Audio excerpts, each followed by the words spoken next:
வணக்கம். நீங்களும் உங்கள் அன்பு குடும்பமும் எல்லா வளமும் பெற்று வாழ்க வளமுடன். நான் சத்யதேவ் ரோஷன் பேசுகிறேன். இன்னைக்கு ஒரு முக்கியமான டாபிக் நம்ம பார்க்க போகிறோம். உயிரினங்களில் ரொம்ப சக்தி வாய்ந்த உயிரினமா, மேம்பட்ட உயிரினமா மனிதர்களை தான் சொல்லுவாங்க. அப்பேற்பட்ட உயர்ந்த உயிரினமா நம்ம பிறந்தாலும் நம்ம எல்லாரும் பலவீனமாக இருக்கோம். நம்மளோட சக்தியை நம்ம உணர்றதில்லை.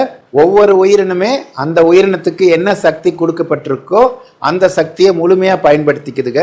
மனிதர்கள் மட்டும்தான் அவங்களுக்குள்ள இருக்கக்கூடிய சக்தியை புரிஞ்சுக்காம தெரிஞ்சுக்காம பலவீனமாக அவங்கள நினச்சிட்டு இருக்காங்க. இன்னைக்கு நமக்குள்ள இருக்கக்கூடிய சக்தியை எளிமையான முறையில் உணரக்கூடிய ஒரு பயிற்சியை நம்ம பார்க்க போகிறோம். முதல்ல நீங்கள் அமைதியான ஒரு மனநிலையில் உட்காந்துக்கோங்க. கைகளை சின்முத்திரை வச்சுக்கோங்க. கண்களை மூடிய நிலையில நீங்க எந்த இடத்துல இருக்கீங்களோ அந்த இடத்துல ஒரு தெய்வீக ஆற்றல் நிரம்பி வழிகிற மாதிரியும், அந்த ஆற்றல் நீங்க இருக்கிற அறை முழுவதும் பரவுது, உங்க உடல் முழுவதும் பரவுது. இந்த மாதிரி தொடர்ந்து ஒரு 5 நிமிடம் வரைக்கும் பரவிட்டு இருக்கிற மாதிரி நீங்க கற்பனை பண்ணிக்கோங்க. அதுக்கப்புறம் உங்க உடம்புக்குள்ள இறை சக்தியை இறங்குற மாதிரி கற்பனை பண்ணிக்கோங்க. உங்க உடம்புக்குள்ள இருக்கக்கூடிய அந்த இறை சக்தி தான் இப்ப எல்லாத்தையும் வாழ்த்து போகுது. வாழ்த்தும் போது அவங்க செல்வ செழிப்பா, அமைதியா, ஆரோக்கியமா, மகிழ்ச்சியா வாழணும்னு சொல்லி வாழ்த்துங்க. எல்லாத்தையும் வாழ்த்தும் போது இதே மாதிரி வாழ்த்திட்டு வாங்க. எதுக்காக நம்ம எல்லாத்தையும் வாழ்த்தணும், அப்படி வாழ்த்துறதுனால நமக்கு என்ன கிடைக்குங்கிறத முதல்ல நம்ம தெரிஞ்சுக்கலாம். அதுக்கப்புறம் எந்த முறையில வாழ்த்தலாம் அப்படிங்கிறதையும் நான் சொல்றேன்.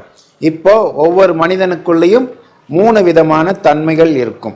ஒன்று மனித தன்மை, அடுத்தது அரக்கத்தன்மை, அடுத்தது தெய்வத்தன்மை.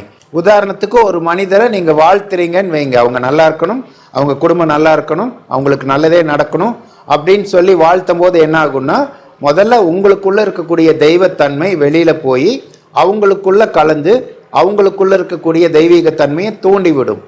இதுக்கு பொதுவாக ஒரு மனிதரை நீங்க திட்டுறீங்கன்னு வைங்க. முதல்ல உங்களுக்குள்ள இருக்கக்கூடிய அந்த அரக்கத்தன்மை தூண்டப்பட்டு உங்களுக்குள்ள இருந்து போகக்கூடிய அந்த எனர்ஜி அந்த மனிதனுக்குள்ள மறைமுகமா அந்த மனிதனோட அரக்கத்தன்மையை தூண்டிவிடும். நம்ம வாழ்க்கையில நமக்கு நடக்கிறது எல்லாமே வெளியில இருக்கிற மனிதர்கள்னால தான் நடக்குது. குடும்பத்தில் இருக்கக்கூடிய ஒரு 4 பேத்தினாலேயோ 5 பேத்தினாலேயோ நமக்கு எல்லாம் நடக்கிறது இல்லை. நமக்கு தேவைப்படக்கூடிய விஷயங்கள் எல்லாமே வெளியில் இருக்கக்கூடிய மனிதர்கள் மூலியமா தான் நமக்கு வருது. அதனால நேரடியாவோ மறைமுகமாகவோ வெளியில் இருக்கக்கூடிய மனிதர்கள் கூட நமக்கு நல்ல விதமான ஒரு உறவு இருந்துச்சுன்னா தான் நம்ம வாழ்க்கையில சந்தோஷமா இருக்க முடியும். அதனால நம்ம எல்லாத்தையும் வாழ்த்தும் போது நமக்கும் மற்றவங்களுக்கும் ஒரு நல்ல தொடர்பு ஏற்படும். அதனால நமக்கு நேரடியாகவும் மறைமுகமாகவும் நல்லதுதான் நடக்கும். இப்ப நம்ம ஒவ்வொருத்தரையும் நினைச்சு வாழ்த்தும் போது நமக்குள்ள தெய்வீக சக்தி தூண்டப்பட்டு அந்த தெய்வீக சக்தி நம்மளை சுத்தி இருக்கக்கூடிய ஒவ்வொருத்தருக்குள்ளேயும் பரவி அவங்களுக்குள்ள இருக்கக்கூடிய தெய்வீக சக்தியை தூண்டிவிடும். இந்த மாதிரி தொடர்ந்து வாழ்த்திட்டே வந்தீங்கன்னா உங்களை சுத்தி இருக்கக்கூடிய எல்லாருமே உங்களால கவர்ந்து இழுக்கப்படுவாங்க. அப்ப எல்லாருமே உங்ககிட்ட நல்ல முறையில தான் நடந்துக்க முடியும். அவங்களாவே உங்களுக்கு கெடுதல் செய்யணும்னு நினைச்சா கூட அவங்களால செய்ய முடியாது. அந்த மாதிரி உங்களுக்கும் அவங்களுக்கும் ஒரு பிணைப்பு ஏற்படும். உங்களை சுத்தி ஒரு தெய்வீக ஒளிவட்டம், ஒரு ஆறா ஏற்படும். அதனால கெட்ட விஷயங்கள்ல இருந்து நீங்க பாதுகாக்கப்படுவீங்க. கெட்ட எண்ணங்கள்ல இருந்து நீங்க பாதுகாக்கப்படுவீங்க. உங்களை கண்டாலே எல்லாத்துக்கும் பிடிக்கும், உங்க கூட பேசணும் பழகணும்னு விரும்புவாங்க. நீங்க கேட்காமலேயே உங்களுக்கு உதவி எல்லாம் கிடைக்கும். ஒவ்வொரு முறை நீங்க மற்றவங்களை நினைக்கும் போதும் மற்றவங்களை வாழ்த்தும் போதும் உங்களுக்குள்ள இருக்கக்கூடிய உயிர் சக்தி தான் வெளியில செலவாகும், வெளியில போகும். அப்போ அந்த சக்தியை நம்ம தெய்வீகமான நிலையில தான் அனுப்புறோம்.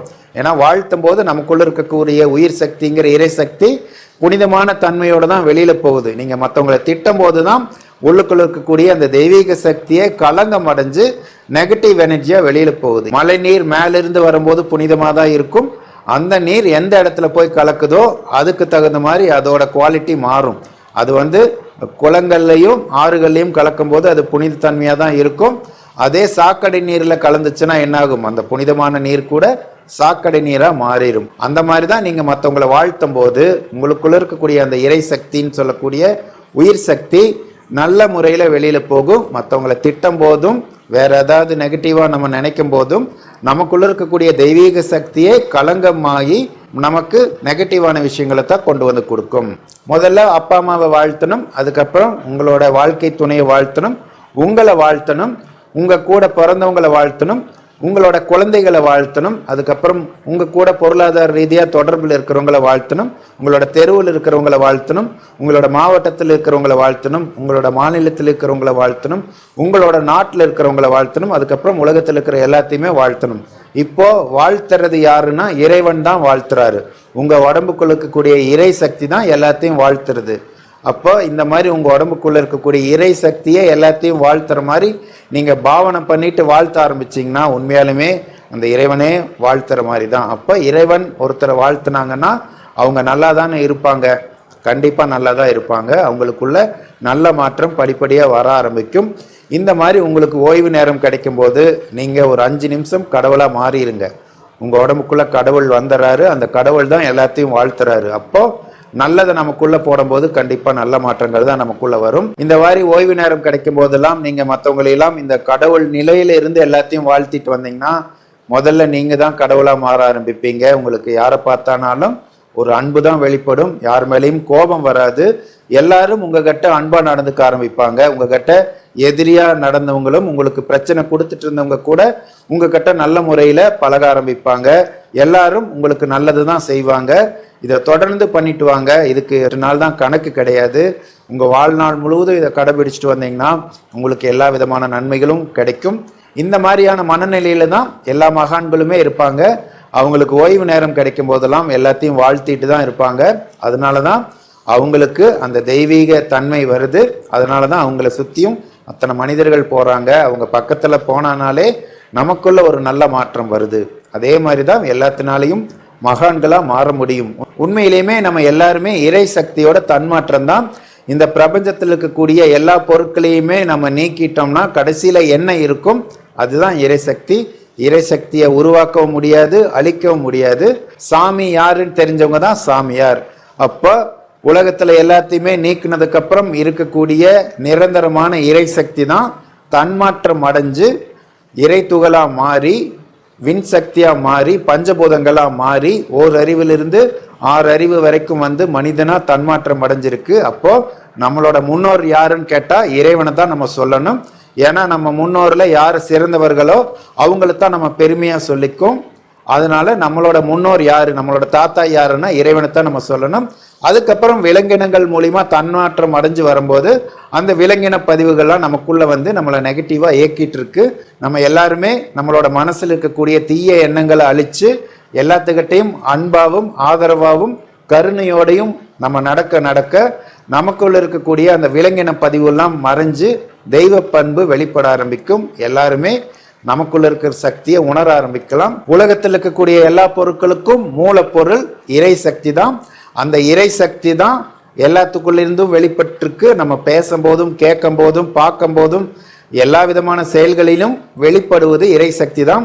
எல்லா பொருட்களுக்குள்ளுமே இருக்கிறது வந்து இறை சக்தி தான். ஏற்கனவே சொன்ன மாதிரி மழை நீர் மேலிருந்து வரும்போது புனிதமாக தான் இருக்கும். அது எங்க போய் சேருதோ அதுக்கு தகுந்த மாதிரி அதோட தன்மை மாறுபடும்.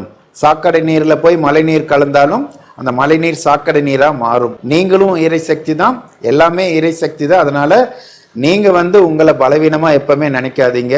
நீங்க பாசிட்டிவா நினைக்கும் போது எல்லாத்தையும் வாழ்த்தும் போது நீங்க எந்த மாதிரியான மோசமான சூழ்நிலையில் இருந்தாலும் நீங்க ஒரு துளி கூட கவலைப்படாதீங்க. ஏன்னா உங்களை சுத்தி இருக்கிறதும் உங்களை உள்ளுக்குள்ள இருக்கிறதும் உங்களை இயக்கிறதும் எல்லாமே இறை சக்தி தான். இறை சக்தி மேல மனசு வச்சு நீங்க செய்யறீங்க உங்களுக்கு நடக்குதுன்னு எதுவுமே நினைக்காதீங்க. நீங்க சரண்டர் ஆயிருங்க. நீங்க ஒரு கருவி தான். அதனால உங்களுக்குள்ள இருக்கக்கூடிய நல்ல எண்ணங்களையும் நல்ல செயல்களையும் மட்டும் செஞ்சுட்டு வந்து எல்லாத்தையும் வாழ்த்திட்டு இருந்தீங்கன்னா கண்டிப்பா உங்களுக்குள்ள நல்ல மாற்றம் வரும். இதுல கர்மா அது இதுன்னு சொல்லி எதை பத்தியும் பயப்படாதீங்க. பாசிட்டிவா இருங்க, எல்லாத்தையுமே வாழ்த்துங்க. நீங்க வாழ்த்தும் போது நம்ம இவரை வாழ்த்தனோம்னா கண்டிப்பா நமக்கு நல்லது நடக்கும். அந்த மாதிரி ஒரு மனநிலையில் இல்லாம பிரதிபலனை எதிர்பார்க்காம உண்மையாலுமே உங்களுக்குள்ள இருந்து உங்களை சுத்தி இருக்கிறவங்களா நல்லா இருக்கணும்னு ஒரு எண்ணம் வந்து அந்த எண்ணத்துல வாழ்த்தும் போது தான் உண்மையாலுமே முழுமையா நம்ம இறை சக்தியை பயன்படுத்திக்க முடியும். நம்ம உடம்புல இருந்து முழுமையான இறை சக்தி வெளியில போகும். அப்போ நீங்க எல்லாத்தையும் வாழ்த்துங்க, மனப்பூர்வமா வாழ்த்துங்க, எல்லாரும் நல்லா இருக்கணும்னு நினைங்க. இந்த மாதிரி தொடர்ந்து நீங்க பண்ணிட்டு வந்தீங்கன்னா கண்டிப்பா உங்க வாழ்க்கையில நல்ல மாற்றம் வரும். சித்தர் அருள் எல்லாத்துக்கும் கிடைக்கட்டும். நீங்களும் உங்கள் அன்பு குடும்பமும் எல்லா வளமும் பெற்று வாழ்க வளமுடன்.